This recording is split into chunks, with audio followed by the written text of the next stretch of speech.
Hello, welcome to the latest episode of RobRyanRed, brought to you by Red 10 People Development. On today's podcast, we'll take a look at the new Wrexham investment news, what it means for Wrexham going forward, also Rob and Ryan's investment in Wrexham Lager. We'll look back at the Charlton draw at the weekend and take a look at our FA Cup preview with Harrogate Town. All that and more on today's episode of RobRyanRed.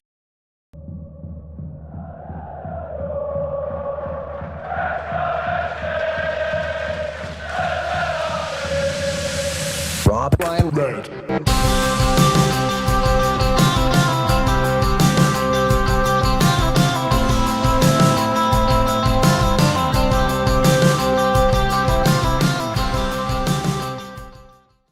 Now, before we get started, the biggest news of the week, Nath. Why do you look so ill?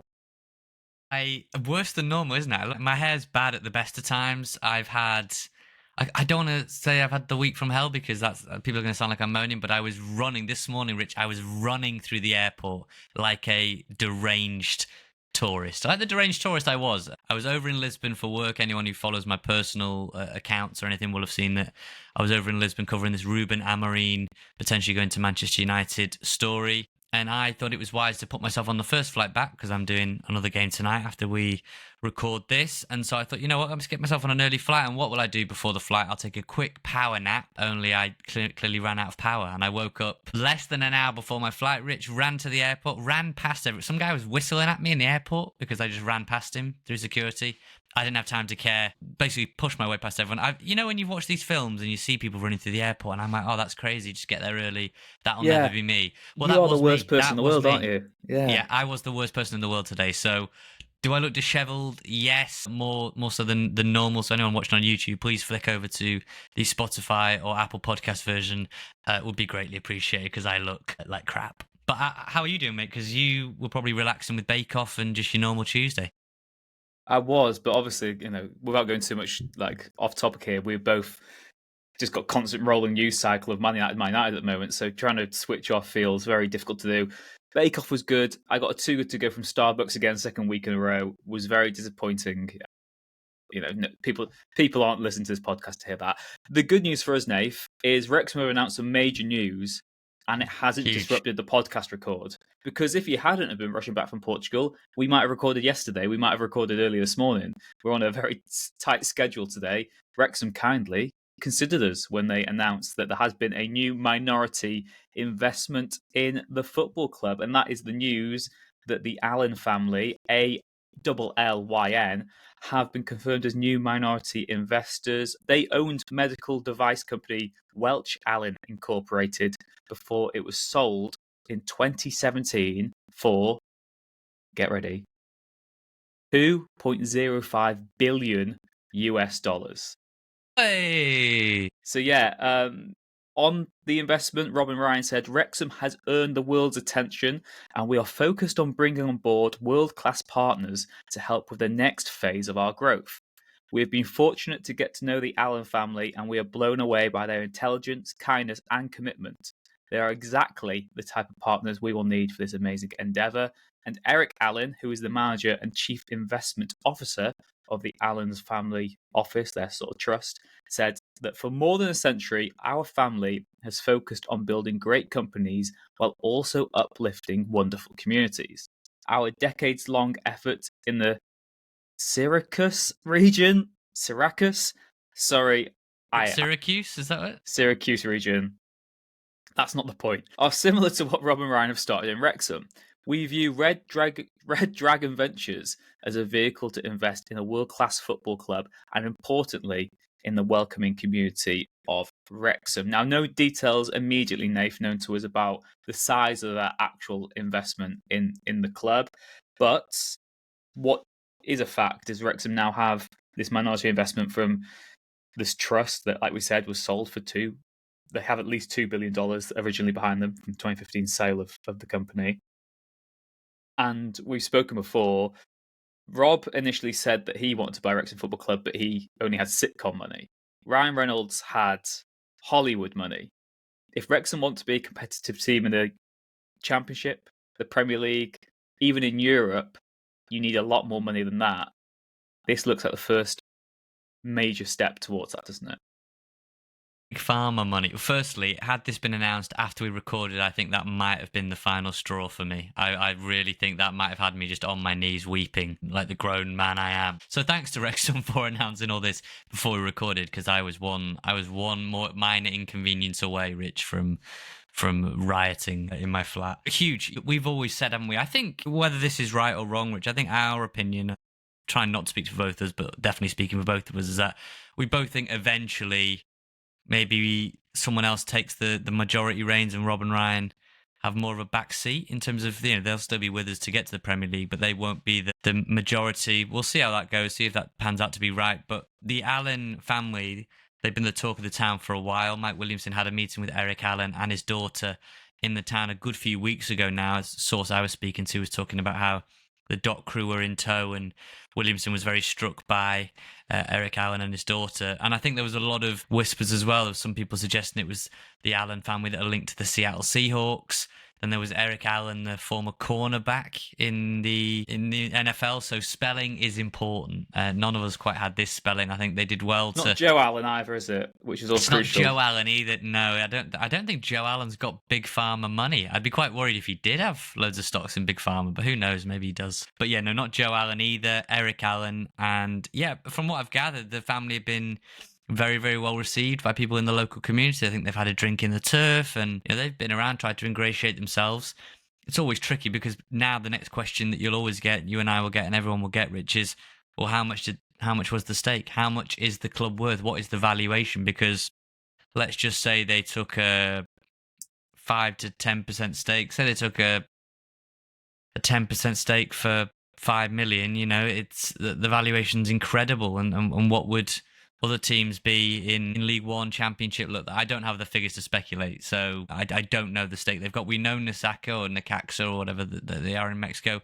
They've got a stake. I think that was maybe a little bit more of a friendly favour, given that Rob and Ryan are heavily involved in the doc about Necaxa and Nasaka. And, they've got an investment in Nasaka, and Nasaka have got an investment in us.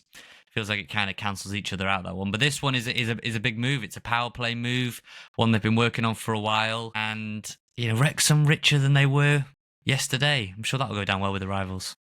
Yeah, I mean, we'll have to update our chant from we're beeping rich to we're really beeping rich now, because this is taking us to a whole new level. So, yeah, it's interesting to see. And I think, like you touched upon there, I personally, and this isn't, this is just my personal opinion, and like I said, not speculation, I think that eventually we'll be in a position where Rob and Ryan are like club ambassadors or directors, and they're still the face of the club, but it'll be someone else's money essentially that sort of runs as day to day, which, like I said, I think you were hinting at earlier. It'll be interesting to see what develops in the years ahead. And Rob and Ryan also said, in that initial mission statement, didn't they, that they whatever happens in the future long term for Wrexham was going to be sort of their duty as custodians of the club now to ensure that the long term interests are protected in future investment anyway. So I wouldn't be surprised if there had been maybe even hundreds of similar sort of proposals in the background of people wanting to invest in Wrexham Football Club. And the fact that we're in a position now where one's been confirmed and they've invested in the club, they will have been vetted, you'd expect, so thoroughly behind the scenes. So for me, it's really encouraging news, and I guess it is the next massive step into this rise, because Wrexham, whether Troy Deeney likes it or not, they're going to be a Premier League football club. Yeah, well, if anyone hasn't seen that, Troy Deeney believes ex-Watford, Birmingham, who else does he play? Forest Green manager, Birmingham City striker, Watford striker, believes Wrexham will never, ever get to the Premier League. And I think he has a charity bet with Nigel Reo-Coker that he will give money to charity if Wrexham make the Premier League in 5 years. It's just a massive moment, Rich, in terms of, investment. External investment doesn't come around every day. And also you have to think, Wrexham are not just going to get to a point where if they do get to the Championship this season or next or the one after, it isn't just recruitment and players and salaries going up and wage bills going up.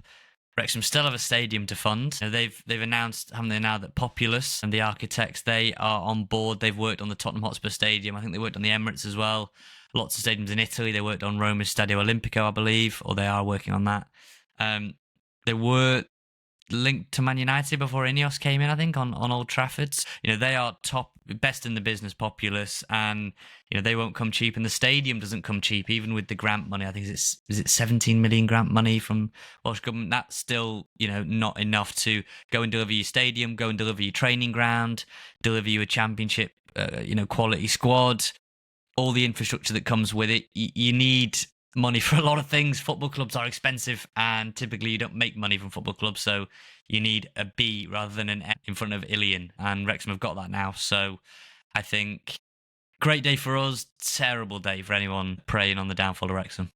Yeah, I mean, it kind of puts, and we'll get onto this, it kind of puts the Charlton Athletic draw into sort of comparison, doesn't it? Because that was devastating news for about 5 minutes on Saturday evening. Now it's like, oh well. See you in League One. Yeah, it just feels like we said that this is that next big step, because there's always been the question mark. And I think when the takeover was initially sort of announced all those years ago now, and promotion, I think particularly to the Football League, there were so many queries. How far can Wrexham go on Rob and Ryan? And I think some people did presume it would only ever be Rob and Ryan. I think from people on the ground, anyone listening to this podcast who knows Wrexham, we've always expected there to be external investment into the football club just to bridge that gap, really. And not, even with Rob and Ryan's money, that wouldn't even be enough to sort of compete at championship level. You need huge investment to even just sort of tread water in the championship, because you've got teams coming down for the Premier League with parachute payments. You've got some very rich teams going up, likely teams like Birmingham City. I think when Sutty was on the podcast, he said something, and this again will probably be terribly out of context. I think he said something like Bristol City, who were just like a mid-table like sort of championship club, were sort of like losing £20 million every year. So there is a huge gulf when we get to the championship eventually. Rich, and then to be one of the top 3 clubs in there and go to the Premier League is a whole new level as well. So, Rich, I actually had a conversation with a championship owner recently where he said that as an owner of a team in the championship, you have to be prepared to lose 40 million a year. I think that's the limit of what you can lose with FFP. And he said that essentially you run the risk every year of losing 40 million and bringing very little back in. And that's why owners get tired eventually of not being successful. So, 40 million quid is a potential loss. I'm not saying that would happen to Wrexham, but I'm saying that there are teams in the championship that are prepared to lose that much, up 20, 30, 40. It's a huge jump. And I think you saw with Birmingham when we played, I know it's a one-off game, but you saw the talents. A friend of mine who works up in Scotland, who works at Celtic, saying that they're already regretting losing to Moki Iwata and feel like that's a huge boo-boo, really, selling him to Birmingham. So, we've seen the calibre of player you need. You need to be going and getting players out of Champions League calibre clubs or Premier League calibre clubs. And we'll see. I just think this is a really, really positive day. And I'm just nosy, so I can't wait for those accounts to come out whenever they come out at the end of the tax year. And we'll hopefully get a better idea of what the minority stake looks like. Because minority could be anything from, 40% to 4%, or it could be a whole manner of things. So let's see. But I can't wait for sort of a proper unveiling of the Allen family. Get them to experience the Wrexham way of life. Get them to a game if they haven't been to one already. And really feel part of the family now, because as much as we really play up to Rob and Ryan and they've given us so much, these could be the guys that take us over the top now. And they are equally as part of it now as anyone else in the building. Are we going to have to rebrand to Rob, Ryan, Allen and Red? Or, I mean, how are we going to try crowbar on their reputation as well? We're going to have to try and milk that. We'll have a way of doing that. Like we said, we will try bring you further details of the investment stuff in the weeks ahead. Like we said, we're recording this podcast about an hour after it was actually announced anyway, so it's still very fresh to us as well as news. And hopefully, even by the time you listen to this, might be some more details. Check up, on socials, RobRyanRed. You also know, sort of check Sutty in the Athletic, Rich Williams in the Leader, BBC, and the other podcasts and stuff as well. Hopefully, there'll be some more details knocking about in the weeks ahead, and we'll bring you everything we need to know as soon as we can.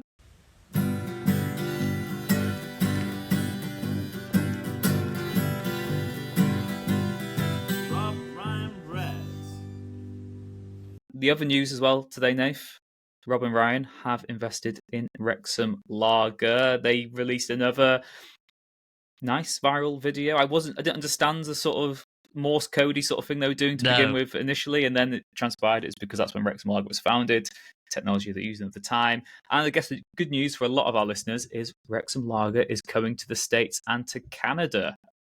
Yeah, I can't wait for people worldwide to try Wrexham Lager, and who knows, it could genuinely become one of the biggest beers in the world now. Look, Wrexham Lager have said for a while they wanted to take it global. They came under some new ownership and they had big ambitions. I think there was some links to Red Bull and the ownership. We saw that sort of unsavoury way it was handled with Bootlegger. They moved Bootlegger on. Obviously, Bootlegger had a Pilsner there for a while. And look, they tried to take it in a different direction, but the idea was the direction is global. And few people can make things go global like Ryan Reynolds and Rob McElhenney. To have those I've actually got my Wrexham Lager keg in my room actually at the moment, which makes me sound like an alcoholic. Yeah, it is. Yeah. It is empty. You've not just got a keg next to your bed for when the going gets tough. Well, I do. But this isn't that keg. For anyone who's listening, Richard just walked off to grab a keg. Basically, what my long-term idea was to get one of those sort of a decorative keg with like some fairy lights or something in it, and sort of make it more of like a fairy lights in a keg? Yeah, like put some fairy lights in the keg. I've taken the lid off. I just haven't got a designer eye, but anyone who's listening or watching who does, give Rich some ideas on what you can do with this empty keg next to his bed.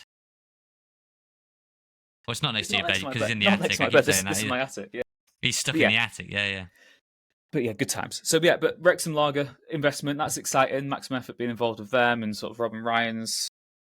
Well, Rich, it's my understanding that the Allen family are also involved in that. I believe they've got a 3% stake or something in that, around that figure. It's a fairly low number, but again, I think they're helping at least partly the funding of that. And joint enterprise is the words I would use now for a lot of these things, where a lot of change at Wrexham. We've seen a lot of change since Rob and Ryan have come in, but big change now, big structural change. You're going to have Wrexham Lager, could that mean the return of Wrexham Lager on the shirt? Is that what you're going to say? I've stole your thunder there. But... Well, we've obviously got the Wrexham Lager stand still, haven't you, at the race course? That's one of the stands that could, in the future, and be redeveloped. It'd be interesting to see how the partnership affects, their sponsorship of the stand going beyond the season or beyond their current agreement. And then, like I said, could we eventually see Wrexham Lager back on the kits? I mean, that would tick so many boxes for fans. No offense to United Airlines, no offense to TikTok, no offense to Ivor Williams Trailers.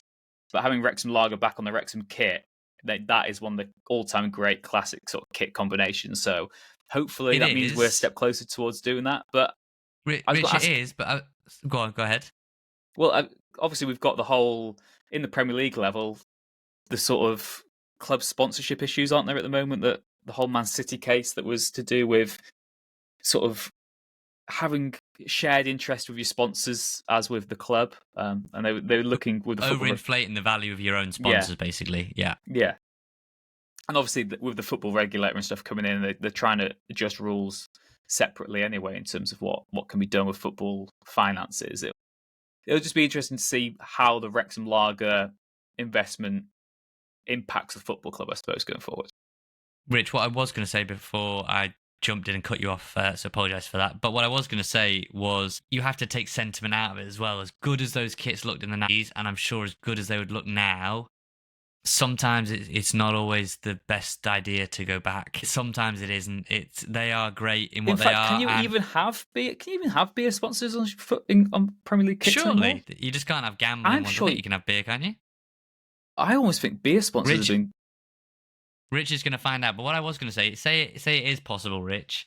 I don't think it's always wise to go back. And I think when we're trying to compete, if Wrexham are serious about getting to the Premier League and competing in Europe and being a force, a global force that they want to be, competitively on the pitch as well, not just off it with the tours and the merchandise and now the lager over there, you have to take the money. You have to take the highest offer. United Airlines are one of the biggest airlines in the world. They would be able to blow any offer from Wrexham Lager out the water.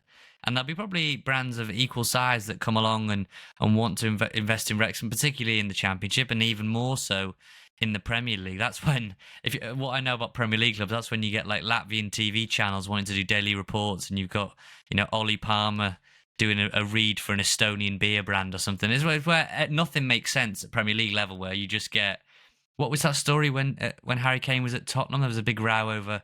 I think somebody used Harry Kane's likeness to endorse an Indian beer brand or something, and he had no idea. and it became a big scandal. But yeah, I think when it comes to sponsorship, Wrexham Lager, I love the guys that work there, and I love the branding and everything. But I'm not necessarily sure that going back to them on the shirt is maybe the romance that we think it could be. A couple of things now from the quickest Google search of all time is that until 2017 was the last time there was a beer sponsorship in the Premier League. That was Chang with Everton. In 1991, in France, it became illegal for alcohol brands to use any sponsorship to promote alcohol at all. So, in terms of sort of worldwide selling of the kits, there'd be obviously more restrictions there because you couldn't be advertising beer simultaneously on the shirt. And also, it is now against the Portman Group in 2007, who represent the drinks industry, agreed that to protect children from alcohol, it was illegal to have alcohol sponsors on children's replica kits. So if you did end up having Wrexham Lager on the front of your kit again, you wouldn't be able to sell them to children. As we saw with the Aviation Gin not being on was it on sort of the children's leisure wear, wasn't it? I think originally, Yeah. we weren't allowed to have that. And obviously, worldwide, there might be some countries you wouldn't be able to sort of sell the kit in if you're going to have these sort of global superstores and stuff. So I think, although I got very excited about 2 minutes ago saying I'd love to see Wrexham Lager back on the front of the shirt, I think I've kind of talked myself out of that ever realistically happening. And also the fact that right now it's a growing business and it's great to see, but we are attracting huge, much bigger companies who want to sponsor the front of the shirt as well. So in terms of the Wrexham Lager, MetaQuest on the back as well. Huge company, and now all the lads have got VR headsets to walk in. Unbelievable.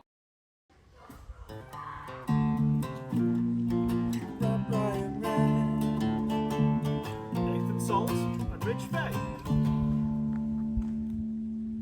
Right, let us know then, RobRyanRed@gmail.com or on any of the socials. What do you make of the Allen investment, the Wrexham Lager takeover? Did you pick up on the Morse code quicker than Rich and I did? We're pretty slow this week, slowest brains in the podcasting world. But one thing we don't need to Google search frantically is our trip to the Valley and our very spicy post-match curry, Rich. Before we get onto that, what did you make of the game? Trip to Charlton.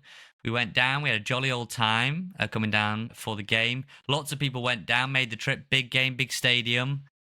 Lots of noise about it beforehand. Welcome to London. They're doing their own half and half scarves even at Charlton. So they were really cashing in on the Wrexham visit. And also one Wrexham fan on the train who shall remain nameless said they really enjoyed the podcast because I wasn't on it. So now I'm back. I hope you found it miserable. Charlton though, what did you think? Agonising finish. I thought they were pretty crap. I was just quite annoyed. Tyrese Campbell was good. He was causing a lot of threats, but as the game sort of went on, we sort of nullified his sort of pace and his creativity on the left flank. And I thought the subs Charlton made, what annoyed me most about the goal was just how obvious what they were trying to do was. They brought on that player coach as a striker. They had so many sort of big guys up for set pieces that they were just always going to be trying to hoof the ball into the box. What annoys me is we really did throw it away at the end. The penalty decision, whatever you think of it, it was a penalty for me. I just think Max has put his hand out like that. Okay, it's harsh. You might say, well, there's an example. This happened. This wasn't given a penalty. Why was this one? It was a penalty. If it was on the other way around, we'd be fuming if that wasn't given in our favour. So it was a penalty. And whether you like it or not, it was a penalty. They scored the penalty. It finished 2-2. What annoyed me the most was our sort of there's lack of concentration at the end and the poor game management from the players, not from Parky, but from the players in the sort of the corner flag. We just had to try run the clock down a bit more. Some of those Boreham Wood dark arts, just try and frustrate the crowd. I felt like we were, first of all, we should have scored more than 2 goals. We had some good chances wasted on counter-attacks where we were just picking the wrong passes. Mullen was fuming at that time. Was it Lee or was it Cannon who sort of burst through the middle? And Mullen was to our left and the ball went out to our right and went to the left. Yeah, Cannon, yeah. I felt we should have had a third goal, which would have just killed the contest off. And just that final couple of minutes of added-on time, we had the ball in such a good position deep in their own half, and we just didn't manage to just slow it down enough. Revan had to make the foul. I've got no complaints of that, other than potentially could have even 5-10 yards earlier. Means that the pass into the box is harder to complete, easier for us to defend. And yeah, I'm just disappointed by the manner of the way that the game collapsed. But last year, Nath, we were in the National League, which sounds crazy when you think about it, but that was literally 2023. And our away days then weren't Charlton Athletic away, were they? So I'm disappointed with the nature of the drop points in the end, but before kickoff, I would have taken a 2-2 draw. Yeah, exactly. I think you can be appreciative of how far you've come and also disappointed on the day. I was disappointed on the day. I didn't think Charlton were up to much. I can see now why Nathan Jones didn't fancy Alfie May. As ridiculous as that is to me, clearly he's playing a lot more of a direct, and also very funny that, you get, I'm not saying just Charlton fans, but it's just very funny when you hear so many League One fans talk about how prehistoric Parky's tactics are, and actually it was us playing it about on the floor, and Charlton were just lumping up to, was it Miles Labour? It's the manager who's got like bright white trainers on, skinny jeans, and who's really erratic on the touchline. He's the actual dinosaur. That's the irony of it all, with his tactical approach. So they were lumping it into the box, and I have to say, thrilled to see Max back. I think what we saw there was the first choice back three when fit for the remainder of the season. I think Max, Scar, and O'Connor complement each other very well. Their first goal, Charlton, that is poor. You'd have to say that the looping header, that is they'll be disappointed when they watch that one back. But I thought after a maybe slightly shaky first few minutes, Max was very good. I thought he settled well. I was going to say, but I think if we're being fair, our goal was very fluky as well, wasn't it? Our opener, the O'Connor one. Oh, God, yeah. But also, obviously, we had the least chance to hit the crossbar as well, which was really well worked. But yeah, the goals we conceded were just very disappointing, weren't they? Because they were both very easily avoidable. Yeah, and Rich, I don't want to keep singling this person out, but every week when I come on, I'm still not quite sure, convinced. The midfield, George Dobson, I thought was brilliant again. He fabulous player, and I'm glad we had him in there. He really disrupted play. But I don't know what it is. Maybe they just haven't played together enough. They haven't quite figured out. But I'm really not sure Rathbone, Lee and Dobson have quite worked out the formula for success, really, in that midfield. They have all got great talent in their own right. But again, Rathbone, I thought worked hard, but didn't quite seem to know how best to influence the game. Is that fair or not? It's a tough one because I think it's the nature of his role maybe wasn't to sort of dictate play. It was to add more energy and to disrupt Charlton, given, the fact we were playing away from home. I just think it's a case of Parky himself right now not quite knowing how to use him to his best. Someone's got to drop out, haven't they, for Ollie Rathbone to be properly unleashed. And whether that's a tactical switch, whether that is playing him still in this sort of 3-5-2 and just changing his role to maybe the Elliot Lee role, as we've discussed previously. He's had a tough start, hasn't he? And I think it's one of those where if he hadn't been signed for the huge fee he was, we wouldn't be too concerned by it. But the fact of the matter is, we signed him as a player who should be starting every week, and he shouldn't only be starting every week. He should be one of our best players every time he's on the pitch, just because of the nature of how much we paid for him and his CV, the fact he's well proven at this level.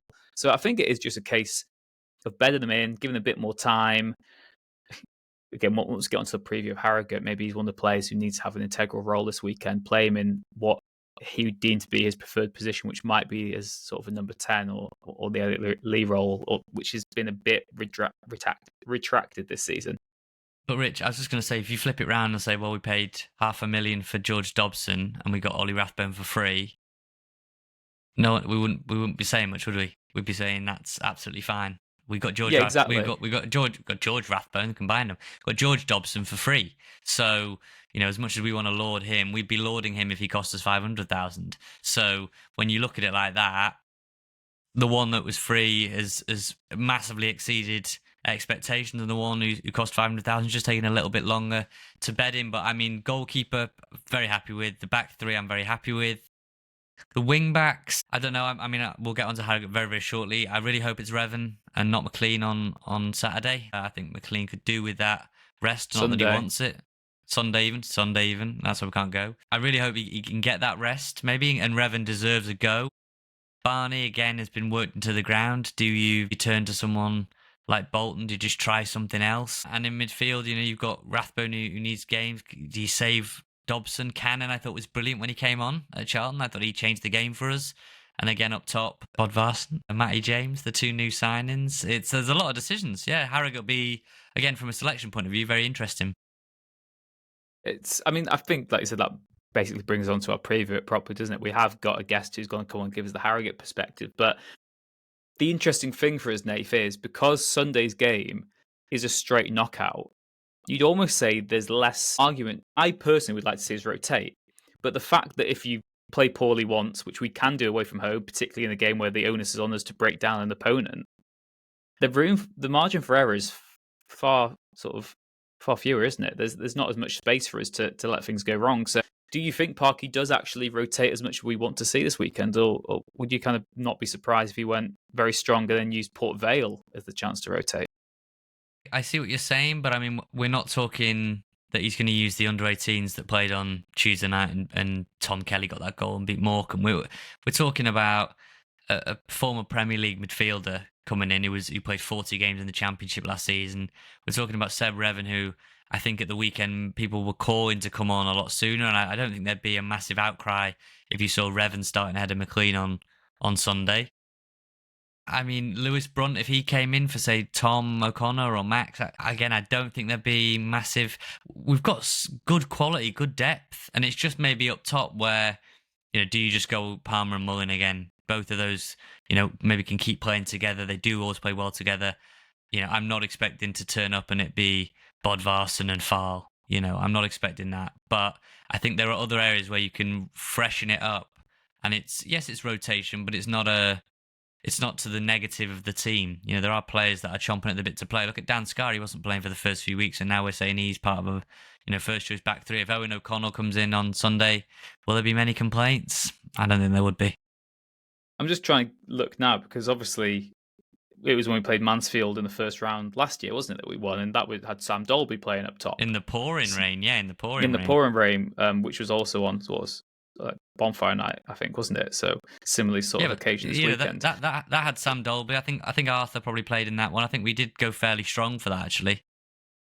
Yeah, I think there was only about 2 changes. I think Dolby was one of the few who came in, wasn't he? I'm just trying to get the lineup now just to see exactly who started, because it does help when you actually know what you're talking about for a change. Yeah, we should say that while you're getting the lineup up, Rich, it is no replay, no FA Cup replays from the first round. We, as a club, didn't condemn that when everyone else did. Clearly, we have been thinking about Europe and other irons in the fire and keeping the FA on side and whatnot. We didn't condemn FA Cup replays. They are no more from the first round. We will know on the day if Wrexham are through to the second round or not. Harrogate been a tricky game for us. That's where Arthur broke his jaw. We had seen that footage in the documentary about how he was desperately didn't want to let the fans down, did want to play on, and it was a tricky old game. That was a tricky old place to go. Even though he's no longer there, I'm sure it'll stir up memories of that full moon picture and the Luke Armstrong fiasco. That'll always stick between the two clubs, whatever happens now, that full moon picture. So let's see. I obviously want to win, but I also think you can change players without it suddenly becoming some kind of weak 11. Yeah, when we played Mansfield away, which obviously was one of the toughest tests we could have really had. I know we could have got a League One team, but playing a team that good in League Two at the time really did feel like a kick in the teeth, given that it was away from home as well on a Saturday night. It was a Conquo in goal. The back three was George, Evans, Tozer and O'Connor.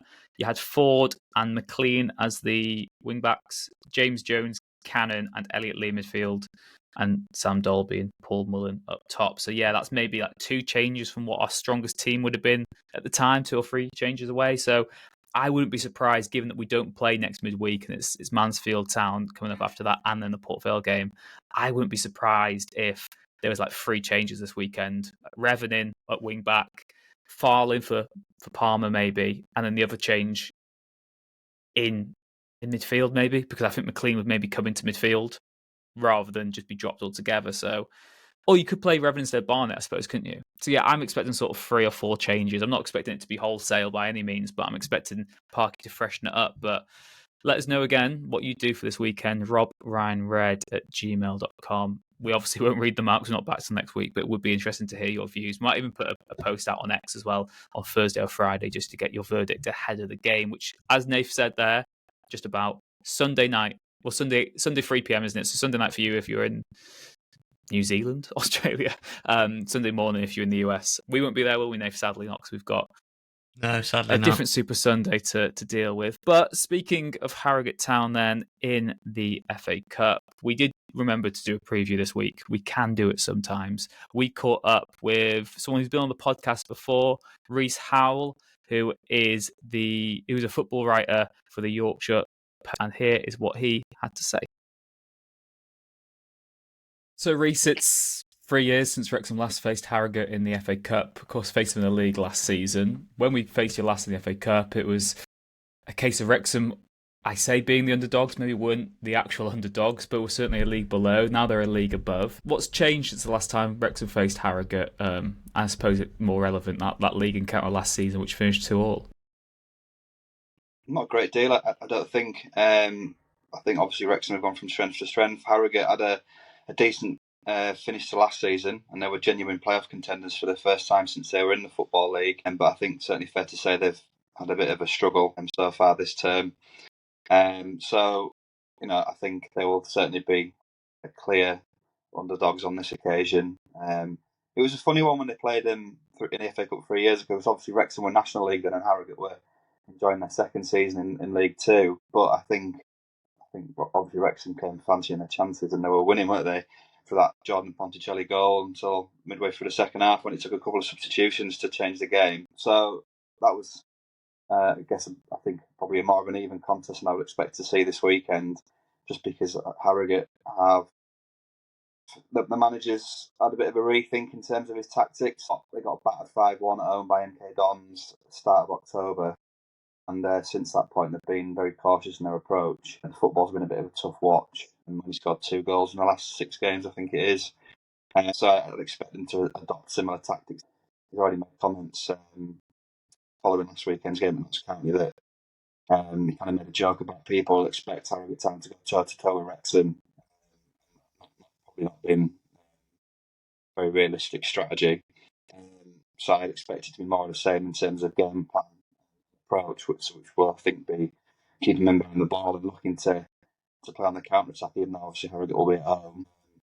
But yeah, in terms of that last league game, obviously Wrexham were 2-0 up and cruising, and then I certainly didn't see it coming, the way Harrogate were playing at that point in the season, which wasn't great, but then obviously got a goal before half-time, then one straight after it, and they probably could have gone on and nicked it, I think, in the end. It was probably a fair result in the end, I would say 2-2, but I think I'd be surprised if there was as much attacking intent, especially from the word go, from Harrogate compared to where they came back into that game. Obviously, if they go 2-0 down again, then they would have to probably come out another go, but I guess we'll find out. I guess the quirk maybe of the first round this year, of course, is that there's no replay either, so we do get a definitive result on Sunday. I mean, that's got to give any home team an advantage, hasn't it, in that regard, that if they can catch Wrexham or any higher league opposition off their guard, then got a very good chance of ending it there and then. What was the actual sort of reaction to the draw from a Harrogate point of view? Because, I mean, it shows how far Wrexham have come, I think, that in the nicest possible way, it was one of the most underwhelming ties we could get. It was a team we'd played already last season, and it's been moved now to a Sunday night as well. But from a Harrogate point of view, is this seen as a bad tie as well, given that it could, realistically, it's one of the fewest chances of progressing to the next round? In the sense that at the time, I think Wrexham was second behind Birmingham in League One, so they couldn't have wished for a harder draw, really, apart from obviously they're at home. But Simon Weaver, the manager, was quite positive about it. He's publicly stated that he's a fan of the project that's kind of going on at Wrexham. He thinks that it's a positive thing. So he was quite pleased with it. Obviously, I think there was always a good chance it would bring TV interest, which obviously has turned out to be the case. Wrexham are going to bring a decent following, as always, I'm sure. So there's always going to be a bit of money in it, I guess. That's an advantage for them. He always just says that he wants a home draw, and I guess in an ideal world, you want the lowest possible ranked team to try and have a best chance of progressing, don't you? Go through the rounds, and is it 45 grand it's worth for the winner of this game? Team for the loser, so a couple of rounds for a team of Harrogate size, who are blessed with lots of fans and lots of income. It can make obviously a huge difference, that prize money. So I guess kind of mixed feelings on it, but he was pretty positive, the manager, in terms of the way that he spoke about the draw.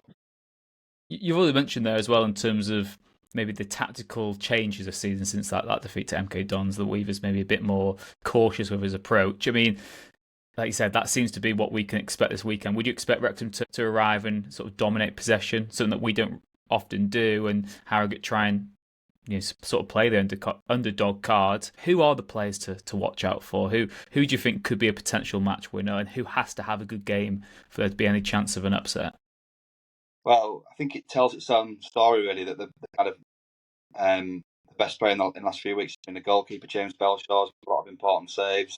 He hasn't been massively overworked. It hasn't been like barrage of shot after shot. But he has a fair bit to do and made some very good saves. Anthony O'Connor, who's centre half, he's been Harrogate's best player during the club. What's that now? Nearly 2 years ago. So he'll be important. He's very, very consistent. He must be one of the best centre halves in League Two, certainly that I've seen consistently for a period of time. But that's the problem, I think, that you're relying on them two to probably keep it in the game. It's what have they got going forward? Well, they've got a young stiff called Ellis Taylor. He was released by Sunderland in the summer, and he's got some real quality. Plays on the right and comes inside on his left foot. He's got a couple of nice goals. He's a threat, but will they get him in the game enough? I'm not sure. On the opposite flank, they've got James Daly, who signed last season and didn't really ever get going. He went out on loan back in the National League where he'd come from, but he's at the ground running at the start. He's got a bit of pace and power, a very, very hard worker. He's one who could potentially cause some problems, but the way that it's been going in recent games, unfortunately, is they've kind of sat back and tried to soak up pressure and just offered very, very little going forward. And it just depends which kind of Harrogate Town turn up, because when they played Port Vale last week, they were very much on the back foot and very defensive, but they were really intense in their work out of possession. They pressed the ball well. There was a lot to like about the fact that the way they played, even though the fact remained they were quite negative and quite cautious in their approach. And then at the end of the game, they had a decent spell and they probably could have nicked a point. But then Notts County on Saturday, they literally didn't offer anything until the last few minutes of the game. And obviously that's not going down to all the supporters who, I don't think that the pragmatic approach is really, they're not buying it. They'd rather, I think, the team went back and go, and if they lose, they lose. But it's been a great watch. And if you rewind 2 weeks to Carlisle United, who were bottom of the table at the time, they adopted similar tactics there. I think people can accept it against Wrexham, against Notts County and Port Vale. Obviously, they're two of the top teams in the League Two at the moment, but going to the bottom of the league and playing that way and getting dominated for 90 minutes, that didn't sit very well with the supporters particularly. So, but yeah, that's how I expect it to pan out. It's just a case of whether the Harrogate Town turns up that played against Doncaster and Bradford on games that were live on TV early this season, when they probably produced the two best performances of the season. There was a lot of intensity and a lot to like about those games, and they won them both, scored a couple of goals in each. They need to replicate that type and that level of performance, I think, otherwise it'll be a very long afternoon. I guess as well from a Wrexham point of view, that 1-1 draw with Carlisle also saw a certain Luke Armstrong found the back of the net against his former club, didn't it? The man who could be a Wrexham striker now if things had turned out a bit differently, and who knows how those fortunes would have changed. I suppose, aside from the FA Cup then, like I said, Harrogate low to bottom end of the table at the moment, mid-table.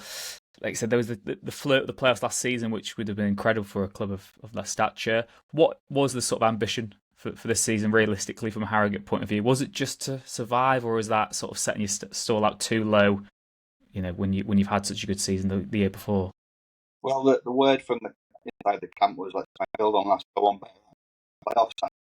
They have to say that, don't they? I don't think they can say what I think, if you've been realistic, anything above 23rd is a good season for Harrogate Town, because they're the smallest club in the Football League. I don't think there's any argument about that in terms of the size of the club, fan base.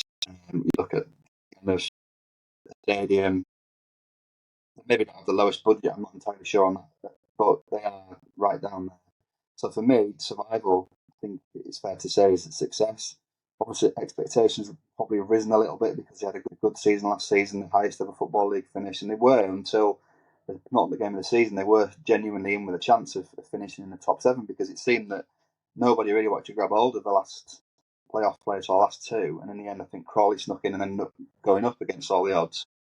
So yeah, I think if the season finished now and they finished, I think, the 17th, right, then I think that would be a decent season again. You obviously want to see progress, but he lost a couple of key players in the summer. Abraham Odo, who scored double figures from left wing, and Rob McDonald, centre half, he went to Notts County. They got of money for them, but obviously the two big players. Transfer business, great in terms of who they've brought in. Stephen Duke was signed for the left wing position and hasn't really managed to starting place yet. So they brought in Jasper Moon on loan, who's actually done really well at the centre half. He was a deadline day arrival. But mixed business in the transfer window. So whether they're as strong as they were last season, I think is certainly arguable. And the big issue they've got is they just aren't scoring enough goals. Jack Muldoon's been starting up front and hasn't scored a league goal yet. He seems pretty intent on playing one up front. He did revert to 4-4-2, which was the formation they used when they got promoted from National League North and then the National League. And he kind of flirted with that idea of going back to it and then went straight away from it after the MK Dons game. It just means that they don't really have a striker who's suited to playing that lone centre forward role. And so it has been, they're not creating loads of chances, but they don't have, someone who's going to score, I think, enough goals, to kind of match what they were doing last year. Obviously, they had a really good second half of the season. They could well do that again this year, but I'd be surprised unless they can bring in a bit more firepower in January. I guess one way to do that would be a cup run. That would give them the budget maybe to get that season-defining signing, that striker in. And I guess the final question, Reece, is then what would you say the chances are of a Harrogate win this weekend? Like I said, it could be in normal time, it could be extra time, it could be penalties. One way or the other, it has to be finished on Sunday evening. Yeah, I mean, I don't want to sound like I'm sitting on the fence. It's difficult to get with Harrogate. I think it's a similar thing actually when last time I came on your podcast. I think very likely, I think Wrexham will have a pretty routine on Sunday. That's how I can see it going. Obviously, I'm not sure how seriously Phil Parkinson's taking the competition when you rotate. I know you've got a pretty sizable squad, just brought in a couple of free agents. I don't know if he'll mix it up and fringe players some minutes. I think that could go a long way to making it how the game obviously plays out. I think Harrogate will go full strength and as strong as they can, and obviously there's always a chance that they turn up and perform like they did against Bradford and Doncaster, which were big Yorkshire derby games for them. This is a big game for them, so I wouldn't be surprised if they came out and performed better than we saw last week, for example. But I still think that Wrexham's quality is likely to tell.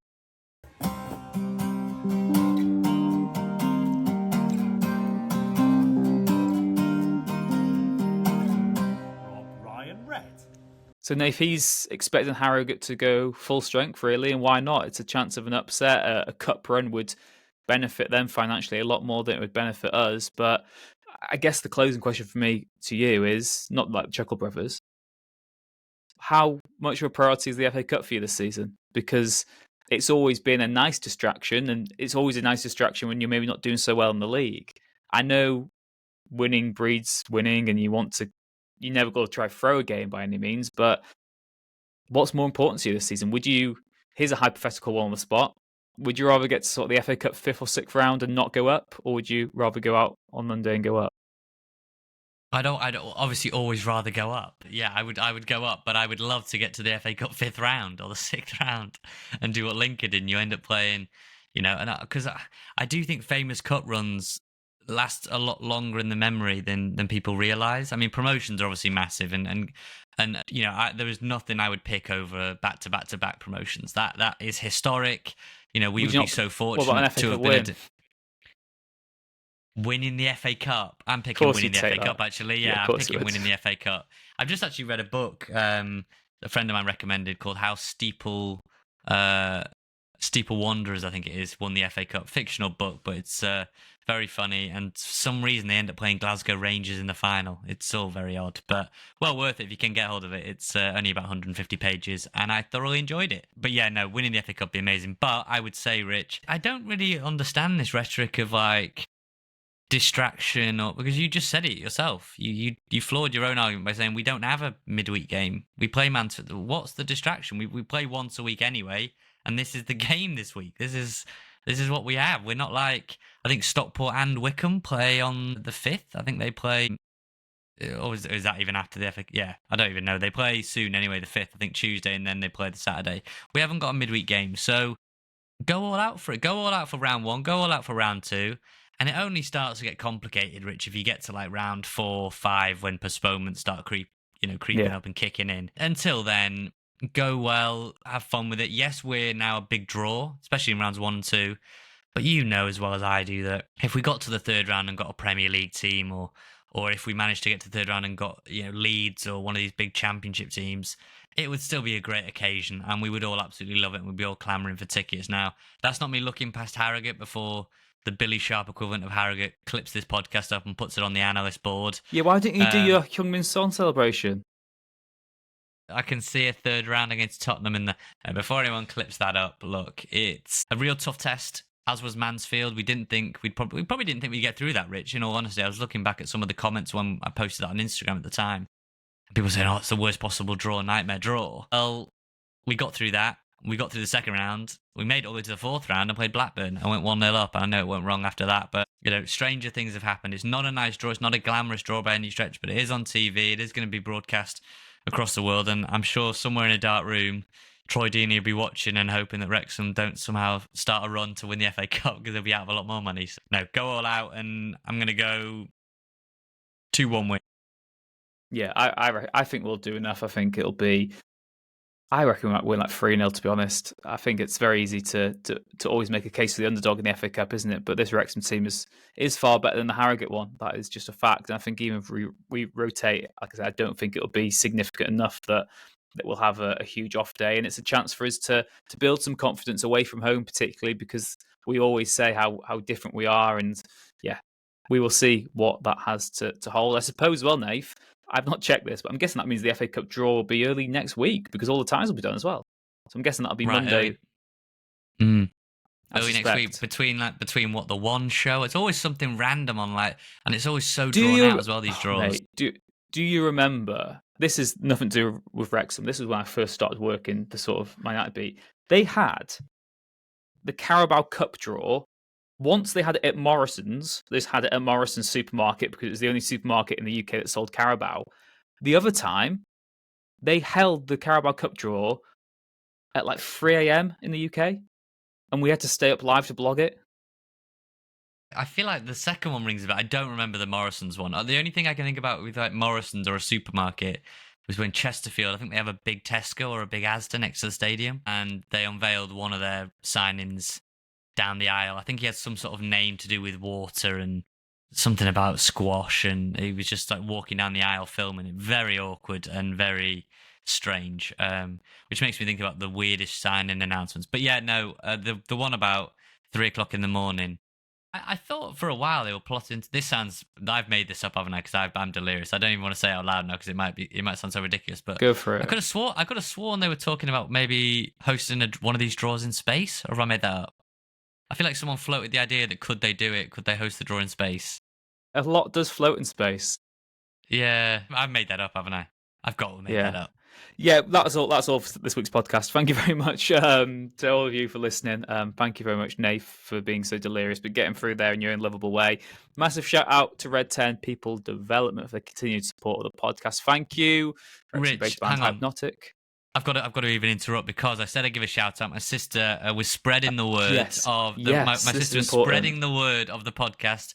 Picture the scene. She's on a hen do. They've taken over the playlist of a bar in Lisbon. No one's in the bar. One of the women on the hen do requests "Weekend in Paradise," which we know is the players' favourite song, what they're always playing in the dressing room by Jamie Webster, right? And anyway, one thing leads to another, talking about the Wrexham song. And lo and behold, Kirsty, who requested the song, and Kirsty goes to match with her son. Kirsty, big fan of the podcast, so she was very giddy that my sister had the pleasure of apparently being related to me, and as a byproduct being associated to you, Rich. So, Kirsty, thank you very much. And is it Kirsty and her son Lewis? I hope that's right, because I'm so delirious. But thank you for the support. I said I'd give you a shout out, and unfortunately, I've ruined the Hypnotic plug. Thanks to them for the stings. But yes, shout out done, Rich. Hallelujah. I'm going to go for a lie down. Love that being related to you is a claim to fame. That's fantastic. It shouldn't be, but it is. Yeah, thank you once again, wherever you are in the world. As always, get your emails in, RobRyanRed@gmail.com. Sorry it's been such a hectic week. We will get to some of those in the weeks ahead. We promise you this time. I know we said that a few times well, but this promise is an actual promise. Thank you very much. Take care, and we'll see you again next time.